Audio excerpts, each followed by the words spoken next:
Hey there, I'm Christopher Schoenwald, and welcome to Life as a show intently focused on helping people find their professional pathway by exploring and unearthing the details of jobs from around the world. Finding your dream job. How do you go about that? Hopefully you've been kind of listening to this program, and that's been helping you out. But I will acknowledge the fact that, of course, there's this whole other professional realm filled with individuals out there that specialize in getting people to where they want to go, professionally speaking. Now, this job that I'm referring to, naturally, is that of a career strategist.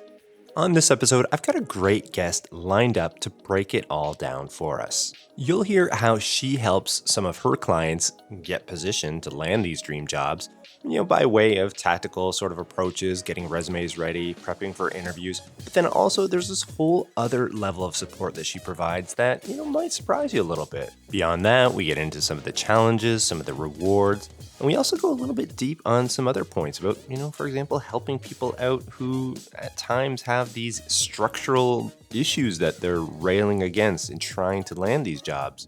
Things like racism. We also touch on things related to the future, such as AI and technology, the effect or impact that could potentially have on one, finding a job, and two, keeping that job. So all up, I think this is going to be a great conversation for you to tune into. Whether you're interested in becoming a career strategist, whether you're looking for a job, or whether you're just simply curious about exploring a different world, I certainly encourage you to tune into this one.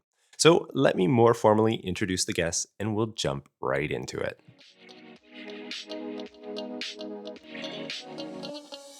Tricia Sitemere is an action-centered career strategist and consultant, supporting mid-career professionals on their career transition and professional development journeys. And she has over a decade in HR and diversity, equity, and inclusion experience and has a strong passion for helping people find fulfillment in their work. Not only that, Tricia is also a published author, an international speaker, and an alumna of the University of Texas at Arlington, where she earned her degree in advertising, and also Simmons University, where she earned a master's degree in communication management. Now, she currently resides in Dallas, Texas, but works with clients all over the world. Here's my conversation with Tricia Sitemere. So hey, how are you doing? Welcome to the program. I'm doing great. Thank you so much for having me. How are you? Yeah, fantastic. I'm really excited for this talk. As we were speaking in the pre-recording, actually, I'm about 75 episodes in here on Life as and I have yet to have a career strategist on. And how crazy is that? So, we're well overdue. And for that reason alone, I'm really excited for this conversation. Me too. I think that's kind of interesting that you haven't. And so I'm excited to be that person and kind of shed some light into that space. So let's get into it. All right. Well, I have the first segment lined up, something called Coloring Wikipedia. And if my listeners know, it's a segment where I just try to add some zest to some otherwise dry definitions or explanations of careers or industries. And I did look for a career strategist because I see that's what you professionally go by. But unfortunately, Wikipedia does not have an entry for that. So I did kind of have to, work around that a little bit here. And I just went with career counseling. And broadly speaking, I think we can make this work. So let me just read that off for you, and maybe afterwards you can comment. Does that sound all right? Yep. All right, here we go. Career counseling. Career counseling is a type of advice giving and support provided by career counselors to their clients to help the clients manage their journey through life, learning, and work changes. And this includes career exploration, making career choices, managing career changes, lifelong career development, and dealing with other career-related issues. The role of practitioners involves the combining of giving advice on their topic of expertise with counseling techniques that support clients in making complex decisions and facing difficult situations. Always, these Wikipedia definitions are a mouthful. But first thing, what do you think? That I would say that is pretty spot on in terms of the work and a little bit of the how. What I would maybe add to it is, there's different spaces where you might be a career counselor or a career strategist. Sometimes you're working like within a team with, maybe at like a university or something like that. And so for, that particular definition, that would absolutely be spot on. But in my case, where I am an independent and I work for myself, I think one of the things that they don't include in that maybe the business aspect of coaching and having your own practice and your own shop, because that adds, an additional 6 or 7 heads to, the business, because your finance, marketing, your content, your all of those things. And so that would be the other thing that I would add to that definition. Yeah, I like that. That's a really good point. I mean, that's one that makes sense when you hear it in the moment, but it's one that you wouldn't necessarily consider, I think, when you're examining this. And I think a lot of people would just look at this profession and automatically assume that it's working, say, for a university or it's working for some sort of educational institution. But obviously, I mean, there's that whole other line of work that you're doing, which I think is really, interesting for listeners who might be considering this line of work themselves, but also just those who are curious and kind of learn a little bit more of, how life works and how people find careers and whatnot. So, well, getting back to the definition, was there anything that you de-emphasize perhaps? No, I wouldn't say that I would de-emphasize anything particularly. I think maybe what it doesn't call out so much is the client coach strategist partnership. While I am a strategist and I do all of those things, I help you get, to these points of clarity. We put together roadmaps. We focus on different areas of opportunity so that you can move that needle. It doesn't happen without the client and the client being able to do the work and being consistent and following up where they need to. So I would maybe call out or shed a little bit of light on that piece of the role. And then what I would emphasize on the other side of that is the support aspect. And, a smidge about this in the pre-recording, just around how sometimes transitioning from, one industry or one type of career to the next can be lots of things. It can be emotional. It can be stressful. If it's like a layoff situation, it can be extremely, vulnerable and chaotic. And the support piece, at least, speaking from my experience as a coach and the engagement and interactions that I have with my clients, the emotional piece and the support piece, the encouragement piece, and motivational piece would be something that you see it in the job description, and it's like, yeah, they provide me support, but going through it with an actual client and kind of seeing them on their journey, the support piece is a big part of it. It's two parts. We have the support piece, the kind of that gentle push, kind of keeping you going. And then you have more of the tactical piece, which is, is your resume good? Are you doing well in interviews? How are you responding? What does your job search look like? So I would say, that's kind of what the split looks like from there. Yeah, I love that. I mean, that's often the point that these definitions say within Wikipedia are these sort of nuts and bolts perspectives of these professions. It's always missing that element. And when you were describing that one side of it, the support piece, I mean, I had notions of like empathy, in terms of skill sets that you're bringing to this and you're helping people through, and it's such a critical element to what you're doing there. Obviously, like those moments in people's lives can be challenging, to say the least. And people are quite vulnerable in those moments. And yeah, they're going to need somebody to lean on a little bit to not only provide some strategy, but what you were explaining right there in terms of some of the services that this profession, demands. So I do want to shift over into this other new segment that I'm introducing to the program called A Day in the Life segment. And, maybe you could shed some light on, what it is you do. You wake up, you get ready, you get going, and throughout the day and how you close the day out. I mean, sure that each day is going to be a little bit different, but generally speaking, maybe you could give listeners a bit of an overview on this.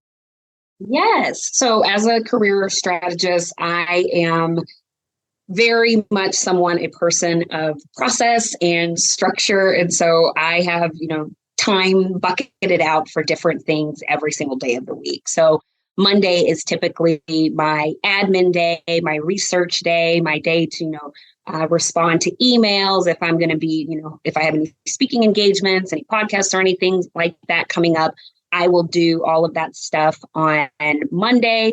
Tuesdays, I have my YouTube channel, so I put out different content or I write different guides, trainings. I'll usually knock that stuff out on Tuesday.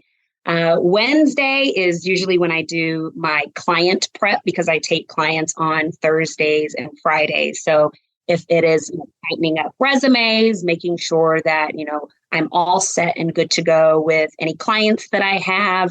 And then, like I said, Thursday and Friday is typically when I have most of my clients.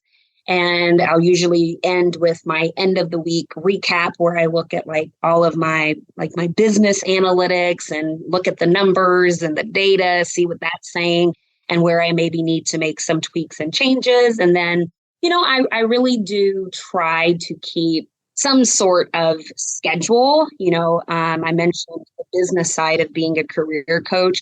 It's very easy to have it be your entire life. And I can say that because I was working 7 days a week and that's all that I thought about. But now, I'm in my own period of growth, have learned that I also need to make sure that I'm taking time to serve myself, refresh, spend time with my fantastic husband and my nieces and nephews. So I will usually on Friday, kind of do my end of the week recap, see where things are. And I will try not to work on the weekends, but if I have one or two things that I need to take care of, let's say it's coming up on a Monday, if it's a speaking engagement or something like that, then I'll get that taken care of and start the week all over again. Okay. Yeah, I like that. I mean, I like that point of structure. I think that that's something that is helpful to a lot of people, especially youth who are, considering these things, whether it's being a career strategist, whether it's being something else. I mean, that element of structuring your day, structuring your week in such ways that are going to set you up for success and allow you to execute is so critical. It's absolutely critical. But also like that point of, structuring in this notion of like, okay, this is my time. This is for me now to kind of personally recharge and refresh. So I'm able to do this all over again consistently the next week and the next week and the next week, right? I mean, it's such a critical element to it. Well, maybe we could jump on over into another segment, a pathways segment. And this one is aimed to illustrate just how sometimes random, I would say. And then also sometimes too, I mean, there's an element of drive and motivation where people have and they end up in their careers because of this step in the process or that step in the process or this introduction to this person, whatever it might be. But oftentimes, at least in my experience on this program, is it's never this straight line. People don't beeline to where they've ended up. And you would know this probably better than most. So I'm really curious to hear a bit about your backstory and how you ended up where you are right now. Maybe you could share that with listeners. I did a little bit of bouncing around well before I got into coaching. So I was an event planner. I did marketing strategies. And didn't really, love any of that wholly. And then I found myself in learning and development and HR. And so that's kind of the thing. If I were to call out or pinpoint anything that kind of steered me in a certain direction was my background in HR. So I was specifically working in the early talent space. So like campus recruiting, working with universities and things like that on hiring, and just had so many conversations with so many candidates and was noticing that a lot of them didn't feel confident in the direction and the actions that they were taking in their careers. And so around that same time, I was also having conversations with my friends who are at this point mid-career and kind of like, okay, I'm stuck. I've been doing this for a while. This is not it. But now I have responsibilities and things and like, what do I do?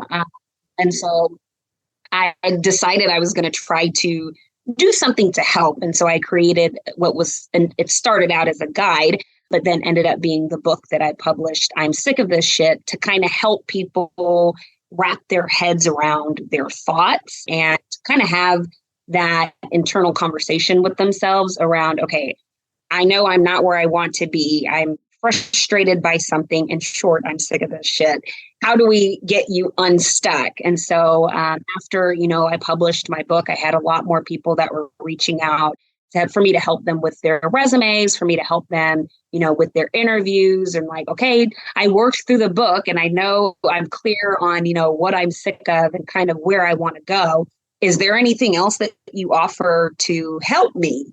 And so I was like, absolutely, sure, let's do this. And so it just kind of grew from there. And I think part of what I've done, which has been really interesting, is just kind of followed what I'm being asked. So, at first when I started, I was just doing resumes. And then I dabbled into group coaching because I had a group that was like, hey, maybe you should just coach us all together. And then to where I am now in terms of the different types of offerings that I have and how I work with clients, all of that has been built off of, hey, this is where I need help. This is where, I'm stuck. And so I try to really help answer those questions. But yeah, that's been the path forward. Yeah, I love that. I love that. And a couple of things that stood out to me. I mean, one was, I guess, this curiosity, a sense of curiosity in others, and like what's holding them back, how can I help, and starting there. And then also too, the other thing that stood out to me was this notion of how like, I think some people might entertain the notion of like, if they're interested in getting into something, that they have to offer all of these services all at once, everything, full menu, which, sometimes it can work, but in most cases, I mean, that's a bit of a recipe for disaster, I would think, and getting back to the point of structuring things, it can be overwhelming, everything else. And the way you just sort of laid it out was things naturally evolved. You started with offering this particular service. And then from there, others were asking more of you. Well, can you do this? Can you do this? And things naturally evolve. And that's how sometimes, or oftentimes, businesses will evolve and people themselves professionally will sort of like develop these different sort of offerings to the market. And I think that was a really valuable point that you shared there too. And yeah, really, really helpful to others. Thank you. I would also say on the other side of that is, if you are listening and, kind of deciding what you want to do, what you want to offer, is also being confident in saying, no, this is not a space that I want to be in, or I don't think that's necessarily a fit. I would say an educated, a well thought out no, because like I tell my clients, you don't want to just have your blinders on so hard that you're missing opportunities in your peripheral. But also, I think with growth and as you come to learn better about your business, what your offer, who it is that you're trying to serve and provide the most impact for, then that kind of helps you with, okay, this is something that I think I would want to move forward with. And no, or not right now, this isn't a good fit for my background, skill set, business, XYZ. Yeah, great points. Great points. In reflecting on what you have been doing and everything else associated with it, in terms of your personality, what elements would you say now were probably a great fit for this line of work, in what you do and how you serve people? Yeah, that is a very good question. And I always joke because when I was growing up, the only thing that I would get in trouble for in school was talking too much. Okay. And now I have free license to talk. Yeah. So I would say that's definitely been a good fit. And, I would say I'm a very warm person. I'm a caring person. And that has also served very well in coaching. I don't think that I've had any two clients that are exactly the same. And so my ability to empathize and to listen and understand, who they are as people and who they want to be, what kind of career that they're looking for without, kind of imposing what I think they could be great at or, what it should look like because of XYZ or societal norms. I would say that I do a pretty good job of just kind of sitting back and like doing that listening, because that's how we're going to be able to work better together and, uncover some of those hidden gems to be able to really create a roadmap that, one, I can help support them through, but two, that they feel comfortable, in taking those steps, because it is a consistency and a commitment thing. And so I always want to make sure that I'm setting them up for success. Well, why don't we slide on into this next segment, a Q&A discovery. We can kind of just continue this back and forth. And I have this first question lined up, a bit of a fun one, I think at least. And, maybe we could explore this a little bit here. When I was researching for this talk, I went over to your LinkedIn profile and I saw, a handful of hashtags under your profile there. And I was thinking here, I could read these off, a bit of a rapid fire, and maybe you could comment on some of these things in terms of what they stand for, what you stand for as related to what these hashtags are. And we could go from there. Does that sound all right? Sounds good. All right. So the first one here, hashtag careers. I mean, that one's pretty self-explanatory. Spend a hell of a lot of time talking about careers, what they look like, what you want them to look like. Sometimes what are the downsides, in career building, career trajectory, planning, all of those things. It centers around career and professional development. Mindset. Ooh, mindset. This one, it's a big one. And I think, it's sometimes a factor that is discounted, because if you're going to make a change, and because I work with a lot of clients that are looking to transition, we can put together all of the plans, but the mindset has got to be right. And that looks, it can look so many different ways, from, just having an open mindset to what are the opportunities and options that are available out there for you, having an open mind to, seeing your gifts and your talents and understanding, the value that you bring to the table. It could be a shift in negative mindset, things that are closed off to you that are acting as roadblocks, preventing you from getting to the next step. So mindset is one that I am passionate about. And I think it's extremely important for anyone, not just, from a career perspective, to be able to see some of the growth that they want to. Yeah. I'll go with one more here. Fulfilled life. Oh, that's my favorite. Is definitely my favorite. I think people should live a life of fulfillment. And I think where it intersects with career is, I can't remember exactly what the statistic is, but we spend about 75% of our time in our life at work. We might as well, try to get as close as we can to doing something that you find fulfillment from, like how you spend your time, your energy, because that's time that you're not spending with other things that are really important to you in your life, your family, your hobbies, all of those other things. And so if we can find a nice cross section between career and living a life of fulfillment, I'm a happy girl. Yeah. No, I love that. I love that sentiment. And really quickly, that's the whole focus of this podcast. Life as because I firmly believe as well. Like these two worlds, like sometimes people can separate them, at least mentally, like these two silos. Okay, here's my professional career and here's my life.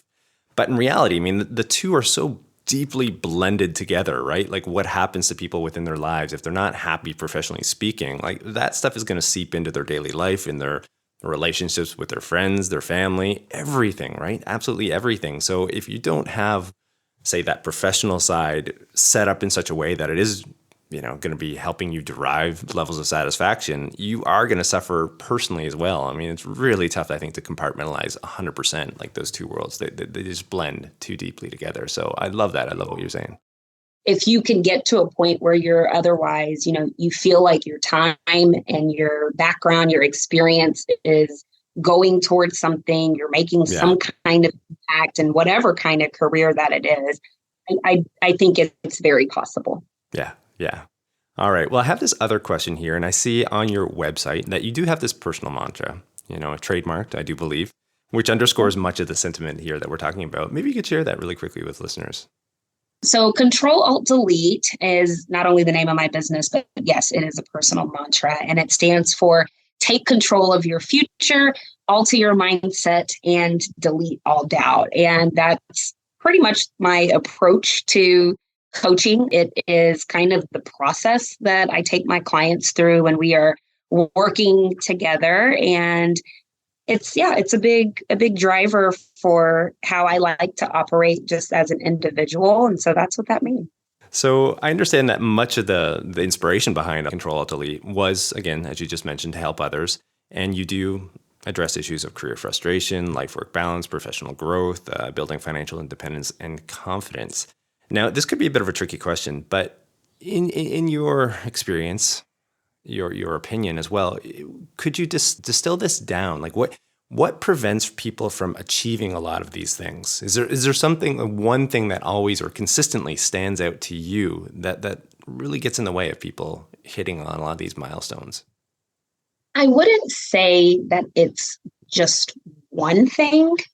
There's absolutely recurring themes or trends that I see. Sometimes it's a combination of, a few. So, you kind of have to work through them individually. But if I were to call out a couple of themes that I see a lot, one would be lack of confidence, lack of clarity. I would say lack of clarity is probably a bigger one, followed by lack of confidence, not understanding or being aware of what your areas of opportunity are, which I think would tie back to clarity. So yeah, I would say that those are probably the three that I see. And if I were to say that I see one more than the other, it's often clarity, but it's not clarity on its own. It's usually coupled with something else. Right, right. Well, how do you go about circumventing those issues or helping others, with that issue of clarity? Maybe you could give some concrete examples really quickly. Yeah, I think the way that I approach it each and every time is, like I mentioned just a minute ago, that there takes that listening and that understanding and just kind of letting someone almost word vomit it all out and get all of the puzzle pieces out on the table. And then we can start kind of crafting a plan from there. And, also in doing that listening, like I mentioned, I never want to kind of impose or tell someone what they should be doing. But I would say one of the things that I enjoy about being a career strategist and a coach is being able to kind of pick out some of those gems that they are not aware that could go into their, I call it a career toolkit, their career toolkit that they can use to shape or impact their professional or career journey. And so I would say that's usually the first thing that I would do. Another thing that I've been using, I would say for the last a little over a year, are different types of assessments. So, Myers-Briggs and things like that. Those could also be very eye-opening. And so I'm someone who works a lot and talks a lot about finding your data points to help you craft a plan. And so I get those by, listening, taking a lot of notes, sometimes using those skill assessments, and really just having a very open time of exploration so that you continue to gather those data points and then make a decision that you feel comfortable and confident around. And then you just kind of take it from there. The plan continues to grow and evolve as you kind of gain that momentum.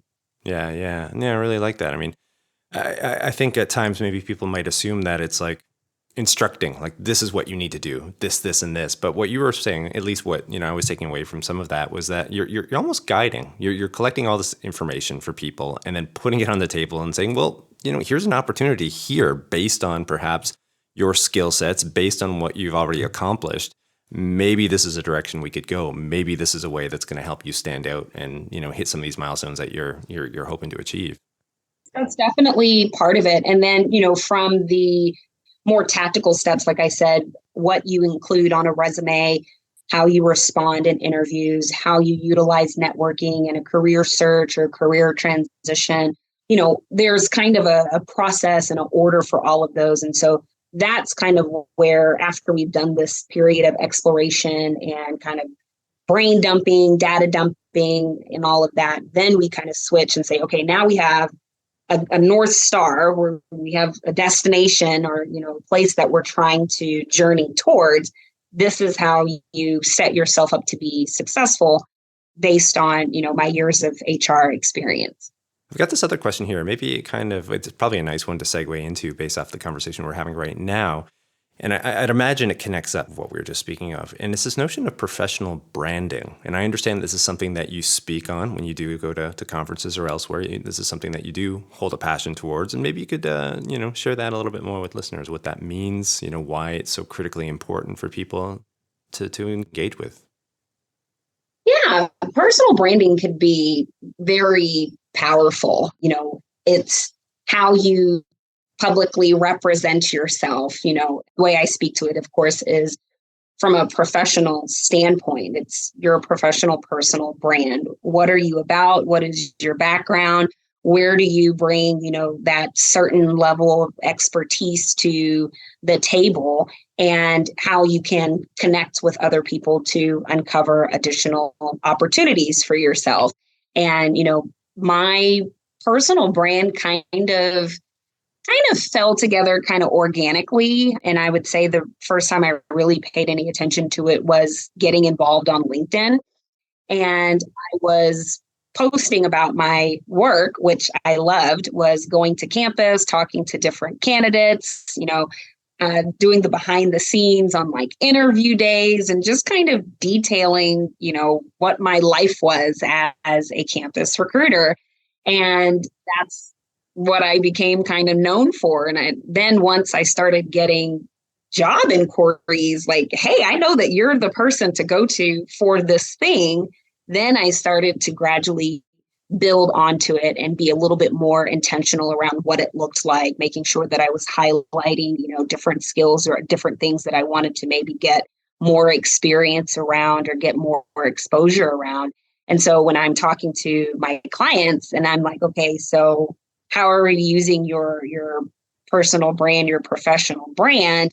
And they're like, oh, I don't have a LinkedIn page. And I'm like, so what if you got your stuff together and created this place, this space that was uniquely you, that was open and available to speak to people 24 hours a day. You're sleeping, people are getting to know you, and someone runs across your page and wants to get in touch with you because they're like, this person is the person to do this job. Now there's a potential conversation that's happening. The same thing with, like networking and connecting with other people that are like-minded or, have different opinions or perspectives on things that you're interested in.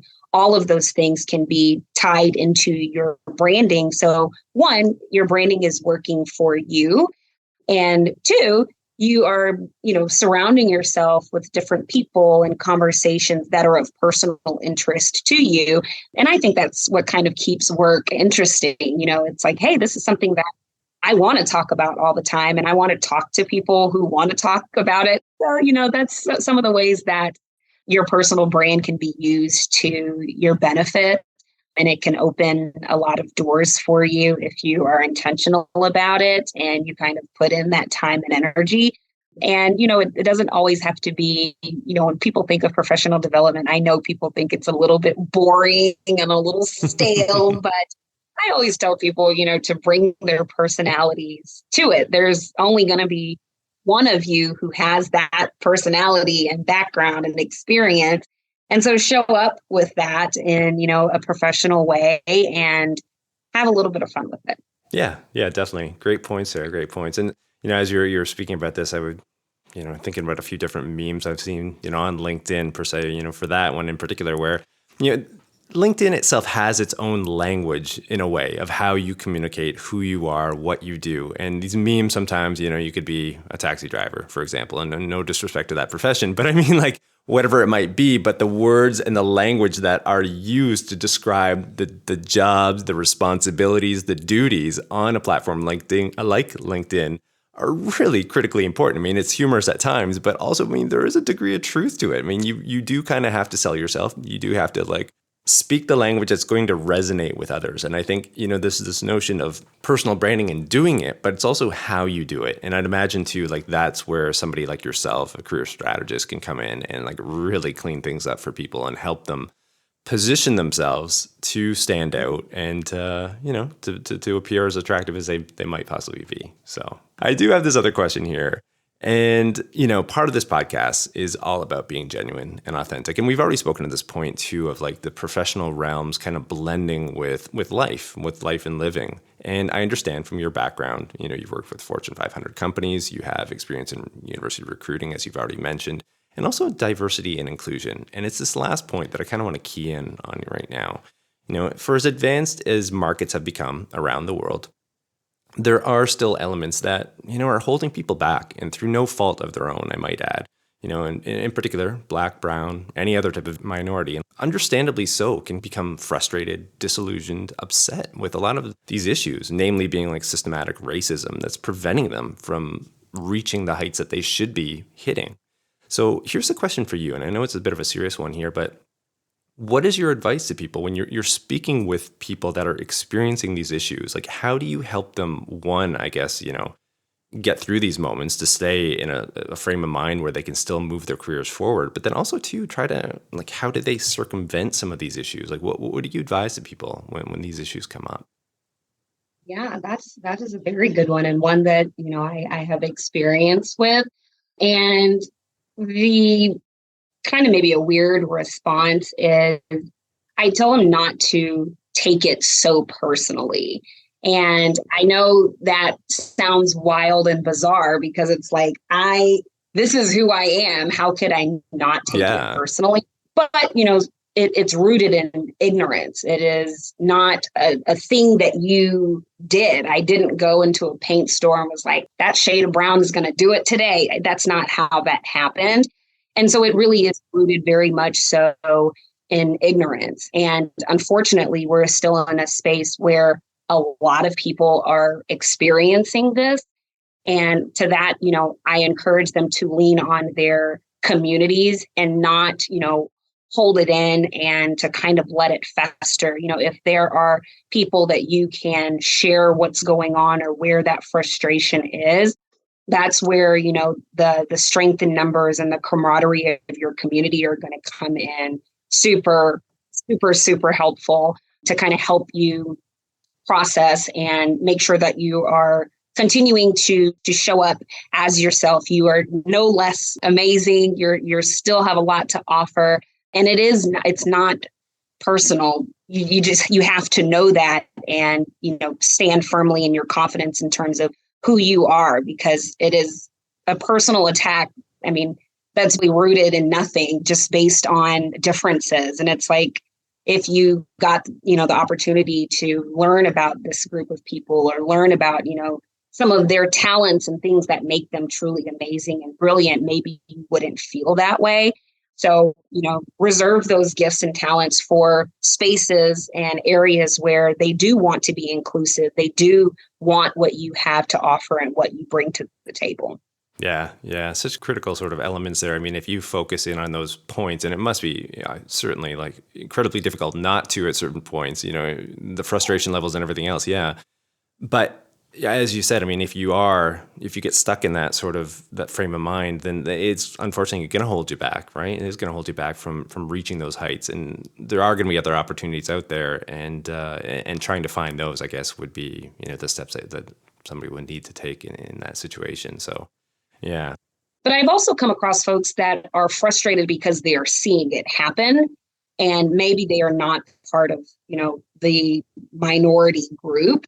And what I would say is, to feel empowered to advocate, to speak up when, you see things that are happening and then they shouldn't be, as long as it's as safe as possible, but to speak up for some of those other groups. And there is a book by this woman. She's fantastic. Her name is Amber Cabral, and it's called Allies and Advocates. And that is a really great resource if anyone wants to read up on what it looks like. How do you be a champion? How do you support more inclusive spaces? So I didn't want to forget that. Yeah, excellent. No, I'm glad you threw that in there. Yeah, 100%. I do have this one last question in this segment. And, in terms of the work that you do, when I was deeply considering a lot of this right now, or in preparing and right now as well, it must be wholly rewarding to see somebody that you've worked with coming in, maybe having some rough ideas of where they'd like to take their career or their dream job or where they'd like to end up. And you working with them, holding their hand through this process and actually seeing them hit that milestone. What is that like for you? I mean, I'd imagine like that is what you're doing it for, right? Is that? Absolutely. Oh my gosh, my cheeks are warm just kind of thinking about it. It really is the most wonderful thing. I love to see my clients win, and those wins could look different. Sometimes it's landing a job. Sometimes it's like, oh my gosh, I finally figured out the direction that I want to go into, and they're excited. And then to see them, making those strides and seeing the traction and then seeing them continue to grow in your career I've been a coach now for about 5 years. And so some of my OG clients, I see where they are and like, I beam. I'm so proud of them. I continue to celebrate and champion them whenever I can. It is extremely rewarding and one of my very favorite things about the job. Yeah, it would have to be, right? I was just thinking, it would have to be. You're changing people's life trajectories. You know what I mean? Like, I was just speaking that point about like how professional lives and personal lives blend together. Obviously, you can see that, say, within like the financial elements of maybe, leveling up and what that offers, what that affords for people in their lives, what they can do with that, whether it's housing, whether it's sending their kids to school or a different type of school. I mean, it really, really affects people's lives in such a major way that, yeah, sharing a part of that or having any role within that must be incredibly, rewarding.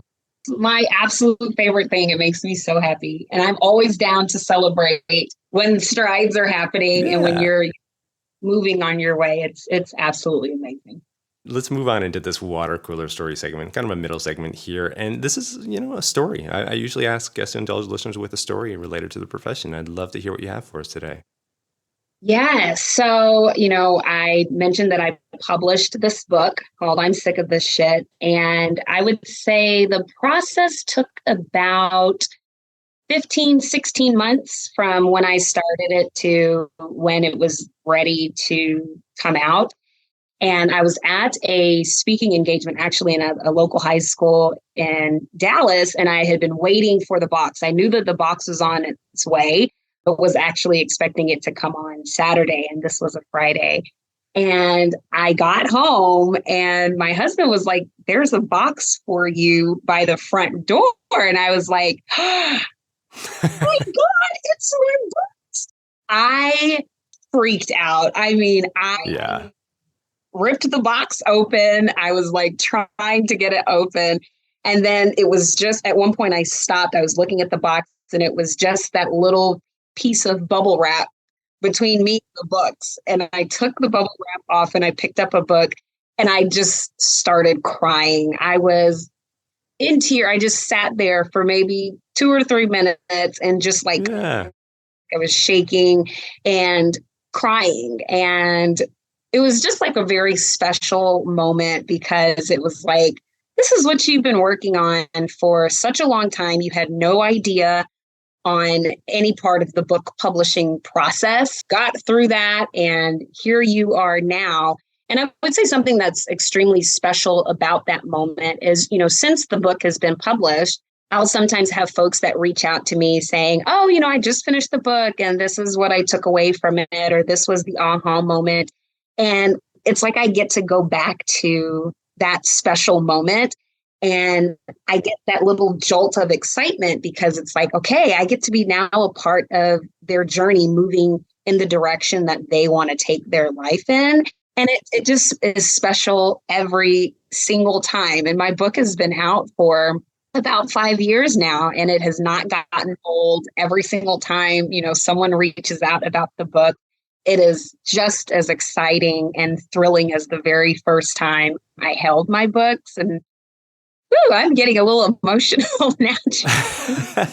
Well, rightfully so. Rightfully so. I can see that being, a moment for anyone. I mean, it's symbolic of so many different things, your own personal struggles and getting through that process that you just spoke about, like not knowing anything about publishing and probably that being a bit of an intimidating sort of look, at least initially, and then moving through that process, putting the works together, collecting all these ideas, and then also too to have, the reactions from people, not just probably when it came out, but then, this trickle down effect where it's still coming in and people still, mentioning this or that of how it's helping them, how it's guiding them. So I can see like these several different levels of fulfillment being, checked all the way through here. So yeah, rightfully so. You should be celebrating that. I love that it's a moment that I get to over and over again. All right. Well, thanks for sharing that one. We are heading into the last segment. I can't believe we're just blowing through this conversation here. A crystal ball segment. As the name implies, we're looking towards the future, trends, predictions, so on and so forth.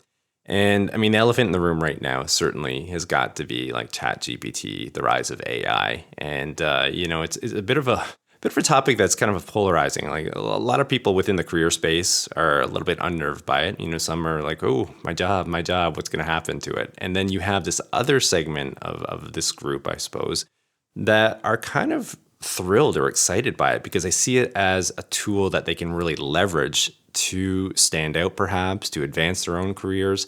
And it's that group and that idea that I kind of want to focus on here right now is how do you see this tool being something that, workers themselves can leverage for, their professional success? So, I think the very first thing that they would need to do is just get an understanding of what exactly it is. A lot of people, they're hearing about it and not really sure what it is. And so they're kind of afraid, especially when you start attaching it to this thing is going to take my job away. Like nobody wants to hear that. So, the very first thing would be just educating yourself on the different uses and how it applies to your industry. I would definitely not want people to feel afraid of it. It is another piece of technology, and we've seen some of the amazing opportunities that technology has been able to create and ways that it's been able to advance us, as a society. So I don't want anyone to be afraid of it, but on top of understanding what it is understanding your role or where it is that you want to go and understanding how that fits, and then start building the muscle around that. Because if it is something that takes off and is sweeping, they're going to need people that are kind of subject matter experts and how do we adapt and kind of change and grow with this new piece of technology. And that will help you stand out because it's something new. People are still kind of getting used to it. People are still uncovering different use cases for it. So you can be now part of that driving force that is changing, the way that something is done in a particular space. So that would be my recommendation. I'm still learning about it myself. And, there's coaches that are using it in different ways. And, I hope it's technology that'll continue to be used for good and in the right ways. So it'll be interesting to kind of see how it continues to be used going forward. Yeah. I like all those points that you raised there. And I think for me, at least when I consider this, I see technology in the sense of like when it's introduced, it needs guidance, the technology itself, like how we're going to use it. And then not only that, in what ways could we use it? And the technology itself isn't just going to come in and take over. Like there's going to be people that are guiding it along, right? And despite it being AI, it's not going to take over the world. It's not going to like destroy us, tomorrow, right? It's going to need some guidance on, okay, we want to leverage its capabilities in this area, and it could be useful in this area. And I think if people approach it in that sense, like how can I work with it? How can I, leverage the inherent strengths of what this technology offers? And kind of pair it up with my job. And that's where the opportunity lies, at least the way I see it. And I think, within the context of this conversation, we were speaking about, the language, I suppose, of how you're promoting yourself. Maybe this might be one concrete example, just off the top of my head, that, like something like ChatGPT could probably scrape the net and come up with all these fancy ways of describing, what the taxi driver does, like whatever profession is. So I'm certainly not picking on taxi drivers. I don't know, it's just popping in my head. But like whatever the line of work is they can dress it up, and then you can kind of pick and choose. You're not copying the entire thing. You're taking elements and then you're seeing how that could fit you and your personality and what you represent. And it's this picking and choosing where it's saving you time and coming up with all these different suggestions, but then you have to make it fit. You have to tailor it. And I think that's one area anyway. But I've seen dabbling with it around, resumes and cover letters to kind of help them clean it up. And I think that's a great use case for it. Yeah, most definitely. All right. Well, this conversation, we've just blown through it. I've really, really enjoyed all your insightful takes. It's been a lot of fun. Yeah, I really enjoyed all of this. So thank you so much. You're most welcome. Thank you for having me. For those interested in learning more about Tricia and her work, you can check her out at her website. She also has several different social channels that she's involved on: LinkedIn, Facebook, Instagram, and YouTube. And for reference, all of this information will be included in the show notes. I mean, if you like today's show, please be sure to share. It goes a long ways. You can also rate, review, and subscribe wherever you access your podcasts. And also head on over to YouTube. In the last year, I did launch a channel over there. I'm trying to grow that out a little bit. It needs a bit of love. So if you do go over there, please hit that subscribe button. And then finally, don't forget to tune into the next episode of Life as a, where we'll continue to explore and unearth the details of professions and the people behind them. I'm your host, Christopher Schoenwald. Until next time, stay curious about life and living.